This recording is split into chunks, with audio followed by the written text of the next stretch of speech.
Hello guys, this is Rick. Today I want to talk to you about this duality, two, the symbolism of it takes two to tango. And I know I'm supposed to be talking more about Genesis, but Genesis sets up the two. We talk about we talk about Adam being split, and that becoming like the atom bomb, or something that procreates. When you take an electron out of an atom, you create another atom that is exactly like it, but it's the opposite. So you got a female and a male energy source, and they just love each other so much that they can't help but join together and kabam. That's the whole idea of Israel. Is the female side of our mind, the right side, the spirit, joining with the male mind, and kabam, there's God. So it takes two to tango, and all of these things are about twos. And to help you, if I don't read enough to you, you can go and find these things on your own. You don't necessarily have to have a teacher, because it's like teaching you how to ride a bicycle. And I do this when I teach people how to paint. I'm there for the first parts. I show them this and that, and then I'm holding on to the back of the seat for them, and the next thing you know, they're all on their own. Because this is really part of your spirituality, and you don't need to depend on someone else for your spirituality. There's a teacher. There's always a teacher, but you become the teacher.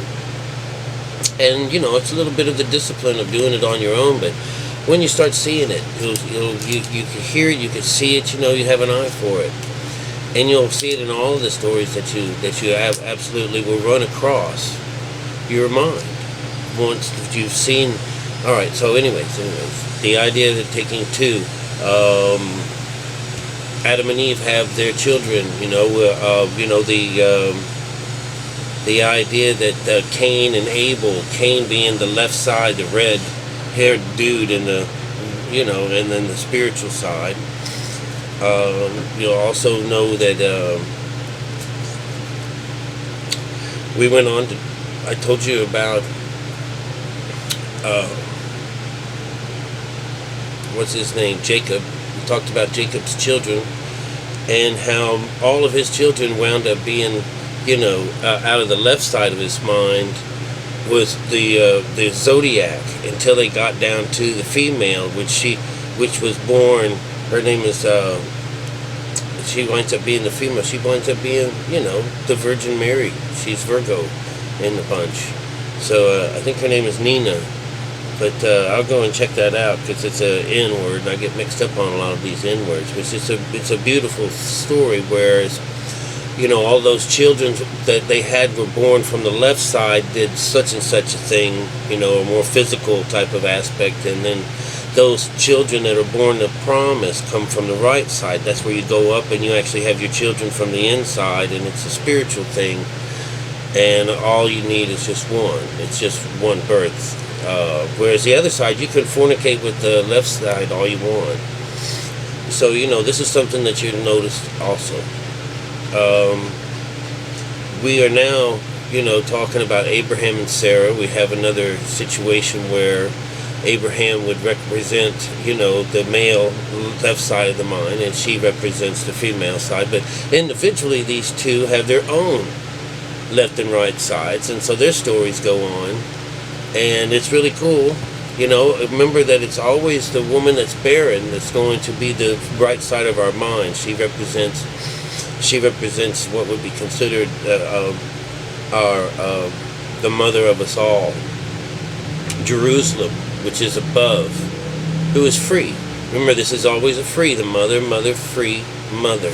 So, and all the ones that are bond, or they were done, by maids or someone, those are your servants. Remember now, that's the left side. And that's how you'll know that's why they get the blacks, because the left side represents the black side, and so that's where the servant comes in, which is terrible. And because the carnal mind that we work out of isn't, responsible, or, doesn't have to answer to God, Anytime. It doesn't have to. It just absolutely doesn't have to. It can negate it all together. She sits and waits until you say. So she waits for you. So she submits when the male side comes in and asks. That's her job. And so you see, that's why, all the women in the world are being treated like shit. All right? Aside from the female side having to be the part that brings you to God, when you have to trick, put your male side to sleep, and that's like Jacob, when Jacob is when his wife gives him up over some pot so she can get high, she's getting rid of the male side. So, I'm doing a quick little synopsis. This is 5 minutes of 5 or 6 minutes of constantly dragging the right side and left side, and then it takes two sides to tango. It takes two sides to connect with the God. So he's actually, wanting you to bring your two sides of your mind together, And a whole lot of these scriptures shouldn't have to mean much to you at all other than, wow. Once you read them, now I understand it, When you hear the number 7, 7 is a wonderful number. The 7, when it comes down, right down to it, it's the 7 seals. And if you read in Revelation, and I saw a man, there's on the right-hand side with a crown, and written on his back within and on his back side, sealed with 7 seals. This is all the chakras. This is the seals, the churches, the daughters. It's all of these things. All these things are talking about it. Jacob's ladder is this thing going up. Joseph's amazing Technicolor dream coach. These are all stories that are all really saying the same thing. And you can put Jesus in the second. In the New Testament, you would wind up with Jesus.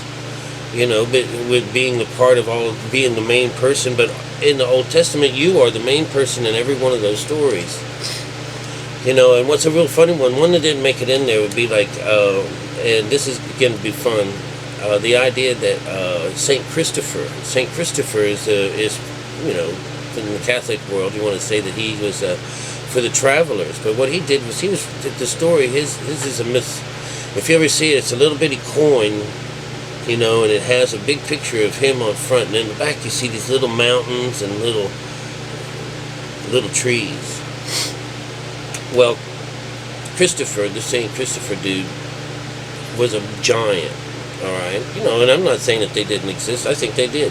I really do. I don't think that they were born from the mixing of these genes and stuff like that. They were just left over from another race, another group of people from a different time, and they just couldn't compete with us. We might have been like ants to those motherfuckers and just pestered the hell out of them. But anyways, he was wanting to see God, wanting to get close to the Lord in this story, and Christ is the guy he's looking for, so it's within our timeline. But anyways, he, unbeknownst, one day, and what he did was he took people across a river. They would climb aboard him, or he would walk them across. I wouldn't know how they did it. I don't know, and it's always been a cartoon. But with the Christ child, what he did is he used the analogy. He climbed up on the man's back, and so he was riding on the back of the Christopher as he was walking across the water. All right, now this is walking across the water. You're going from land. You're going from the first conscious into the water. So this is Moses part in the water, or you're going into meditation. And so what happens is the water gets deeper, and as the water gets deeper, it's getting stronger too, and the baby is getting heavier. Little child, the baby Jesus, the child Jesus is getting heavier and heavier and heavier as he goes. So he's being brought higher and higher up the man's back. You see, as the water gets deeper and deeper and deeper, the child climbs higher and higher up on his back until he's up around his shoulders.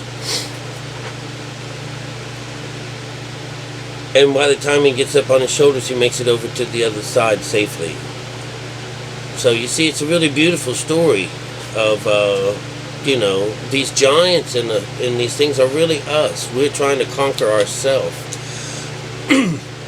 We're made out to be really kind of lowly, but in the stories where David and Goliath, he has really got a problem that's larger than he is. You can see where AA would come in, where you have to give something away to something bigger than you, or something higher, something larger than you are. But AA is not the place to go. It captures more souls than it sets free.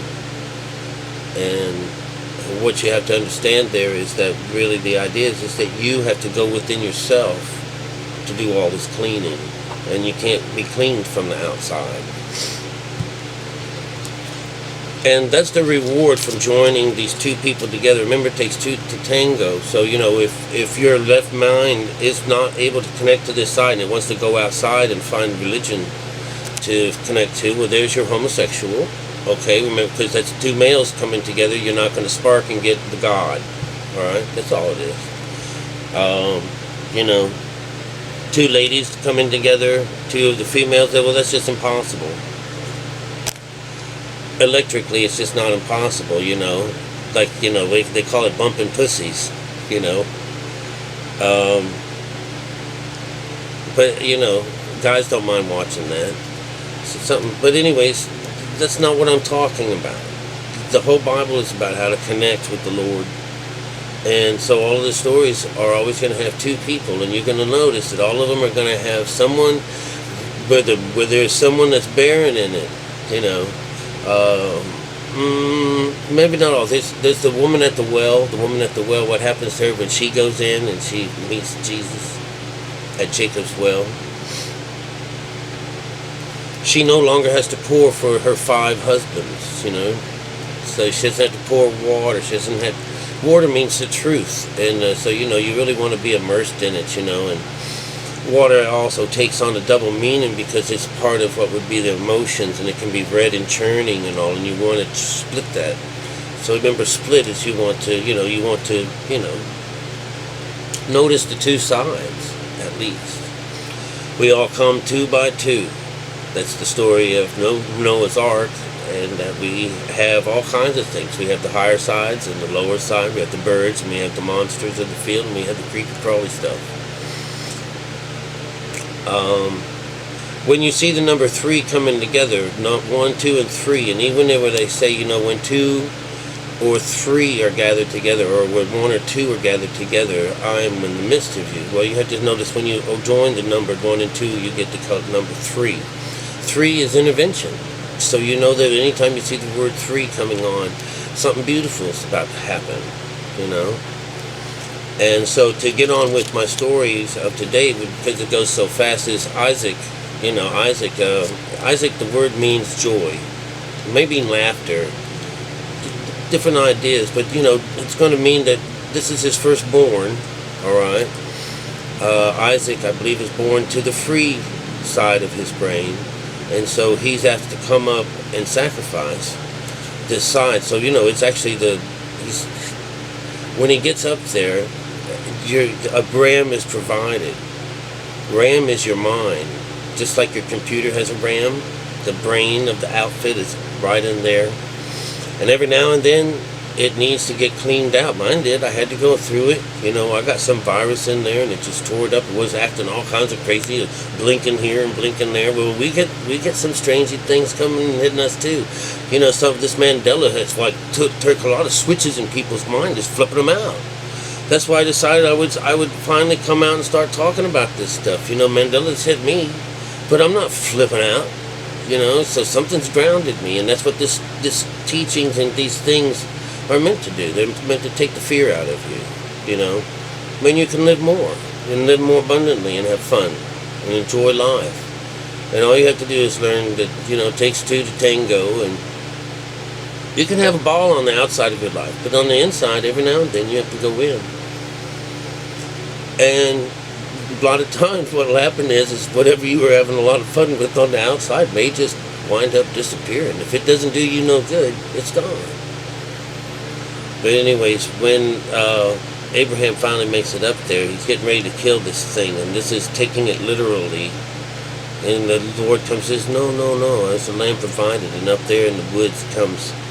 So you'll find that this altar is actually the fornix of the brain, all right? The fornix is if you looked at it as a furnace, it's a vault. You know, it's where Jesus, you know, if you can push that stone, roll that stone, boom, boom, boom, all kinds of beautiful things happen. So don't let this kind of teaching scare you, and don't let their kind of teaching scare you away from it. This is heaven, and this is the only way you can get in there. There's absolutely no other way in there. You know, you can take drugs and shit like that. You bust in to take heaven by force. I don't know what would happen like that, but it certainly ain't necessary, you know. Persistence pays off. One of the things in one of these inns, you know, this guy where you knock, knock, knock on the door, he keeps asking for stuff. He says the Lord would, like, in the story, the parable is that the neighbor would say, you know, hey, go ahead. I don't want to wake my daughter. I don't want to wake anyone up. Leave me alone. It's too late. Forget it. Call me tomorrow.